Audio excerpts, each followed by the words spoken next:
Նարեկացի արվեստի միությունը զբաղվում է այնպիսի ոլորտով, որը որ ընդհանրապես անտեսված է պաշտոնական մշակութային կառույցների կողմից։ Ես նկատում ունեմ առաջին հերթին պրոֆեսիոնալ արվեստը, որոշակի զանգվածը պրոֆեսիոնալ արվեստի, սփյուռքի եւ նաեւ մայր հայրենիքի, նկատի ունեմ ինքնուսների արվեստը, որը շատ լայն ներկայացված է եւ կերպարվեստը եւ երաժշտական կողմը եւ նկատի ունեմ նաեւ մի այնպիսի ոլորտ, որը ընդհանրապես տեսադաշտից դուրս է, դա հաշմանդամների արվեստն է։ Նարեկացի արվեստի միությունը այն եզակի օջախն է Հայաստանում, որը լրիվ համապատասխանեցված է հաշմանդամների համար ազատ ելումուտի եւ բոլոր ազատ գործողություններ կատարելու համար։ Մենք այստեղ կարող ենք գալ որպես ունկնդիր, որպես կատարող, որպես պարզապես բարի ընկեր։ Միակ լույսն է, որ վարվում է մշակութային լույսն է, որ լուսավորում է, որը կապ չունի ոչ քաղաքական, ոչ կառավարության հետ, այլ ազնիվ, անկախ, հիմնված հոգևոր արժեքների վրա։ Իմ ուսանողության տարիներին ես հիշում եմ, երբ ստեղծվեց Նարեկացի արվեստի միությունը, այդ ժամանակ բոլոր կուրսեցիներս, երաժիշտները հիմնականում միշտ ուզում են ինչ-որ մի բեմից իրենց արվեստը ցույց տան, իրենց աշխատանքը ցույց տան եւ այդ ժամանակ շատ ուրախ էինք, որ լսեցինք, որ այսպիսի մի կենտրոն է բացվում, որը անվճար տրամադրելու է բեմ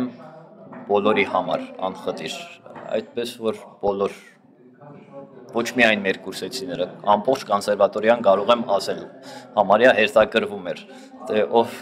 երբ է ուզում համերգ տալ, լինի դա դաշնակահար,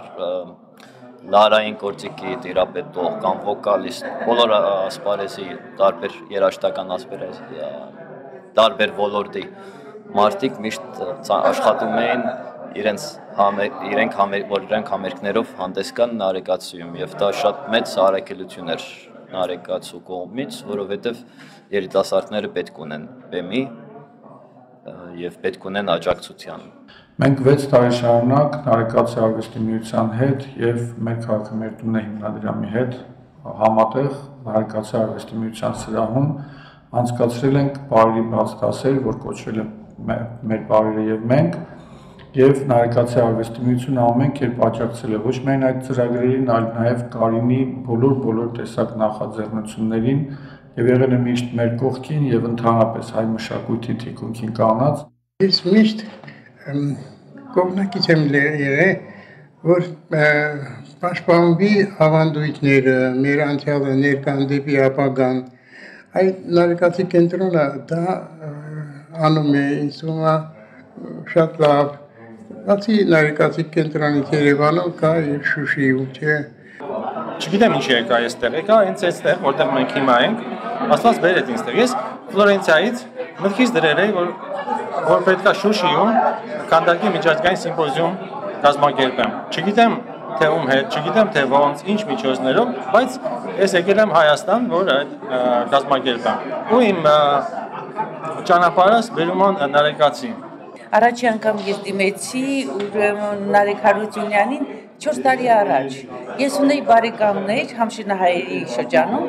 Իհարկե ես իմ նախաձեռնությամբ դիմեցի, խնդրեցի, որ ուրեմն լավ կլինի, որ մի անգամ Համշինահայերը իրենց ուրեմն ճանաչեն իրենց հայրենիքի մի մասը, այսօր Հայաստանը, անկախ Հայաստանը, եւ հրավիրեցին նրանց Հայաստան։ Իհարկե ես բազում նամակներ ուղարկեցի եւ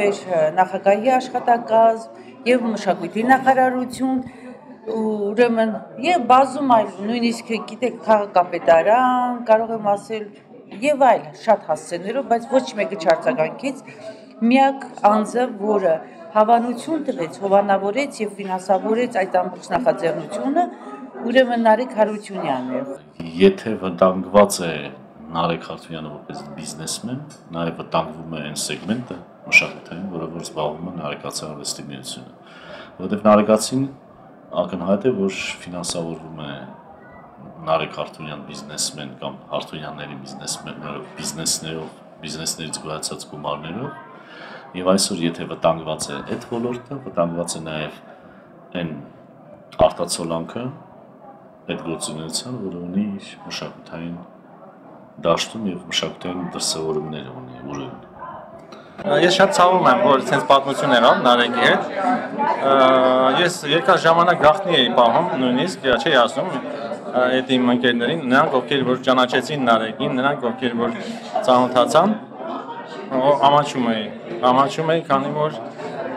նման մարդուն բանտարկել ես չէի կարողանում ասել, բայց ասեցի վերջում իհարկե, բոլորը իրենց չափով օգնեցին։ Տեսնելով ինչպես է սա քանդվում, տեսնելով ինչ ցանկություններ, ախորժակներ կան այս աշխարհը վերացնելու, ես մեծ ցավ եմ ապրում եւ ամոթ, որովհետեւ այլ խոսքերով նկարագրել այս իրավիճակը չեմ կարող։ Սա ամոթալի իրավիճակ է, որը ոչ մեզ արվեստագետներին, ոչ էլ այսօրվա իշխանավորներին որևէ մեկին պատիվ չի կարող բերել։ Այս խնդիրը պետք է արագ լուծվի եւ մարդուն տան հնարավորություն ազատ եւ անկախ իր երկրում, ազատ եւ անկախ գործունեություն ծավալել։ Եթե մի մարդ այսքան լավ բաներ ա արել իր գործունեության ընթացքում, այսպիսի կենտրոն է ստեղծել, այսքան մարդկանց երաժիշտների շատերի առաջի քայլը եղել է այս բեմը։ Հիմա այսօրվա մեր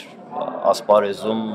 մեր շրջապատում երաժիշտներ շատերը սկսել են հենց այս բեմից։ Իսկն մի այդպիսի մարդու չի կարելի կալանավորել, չի կարելի այդպիսի վերաբերմունք ցույց տալ։ Նարեկի պես մարդիկ մեզ պետք են, Հայաստանին պետք են, հայ ժողովրդին պետք է լինեն ազատության մեջ եւ իմ անկեղծ ասած հավատս չի գալիս, որ այդքան բարեգործություն արած մարդը կարող է օրենքի հետ խնդիրներ ունենալ։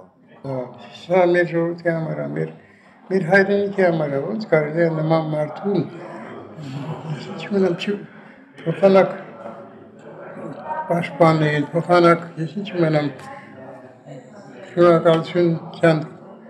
վերաբերմունքը լինի, բարի լինի, շնորհակալ լինի։ Երբ որ ես իմացա, որ Նարեկ Հարթունյանին ձերբակալել են, առաջինը հասկացա, որ պետք է վարչապետի պատին գրել Facebook-ում։ Եվ գրեցի, հարգելի նախարար, կյար նախարար։ Չեք կարծում, որ այս տեսակ գործարարներին պետք է օրենքով ազատել հարկերից, որովհետև նրանք արվեստ են հավանում։ Այն ինչ որ անում է դա վերևից է գալիս Աստծո կողմից, սա այս բարիք է։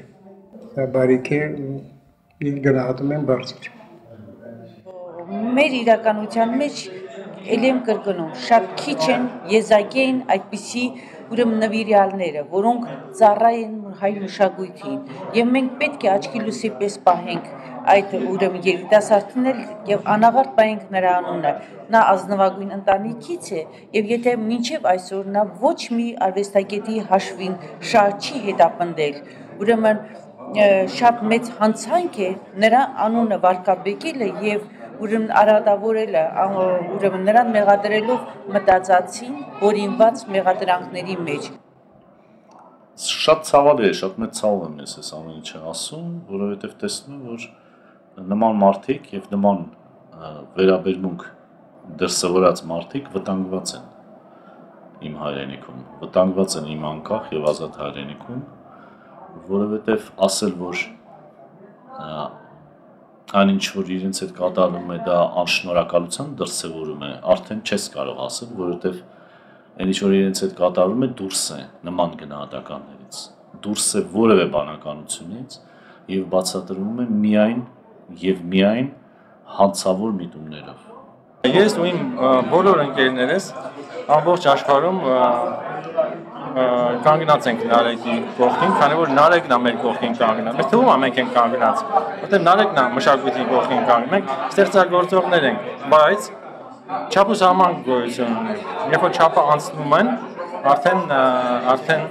արվեստագետը իրավունք չունի մենակ արվեստով զբաղվելու, նաև պետք է իր խոսքն ասի, իր քայլն ասի։ Նման մարդկանց հանդեպ որևէ ոտնձգություն պետականության կողմից, իշխանությունների կողմից չպետք է լինեն,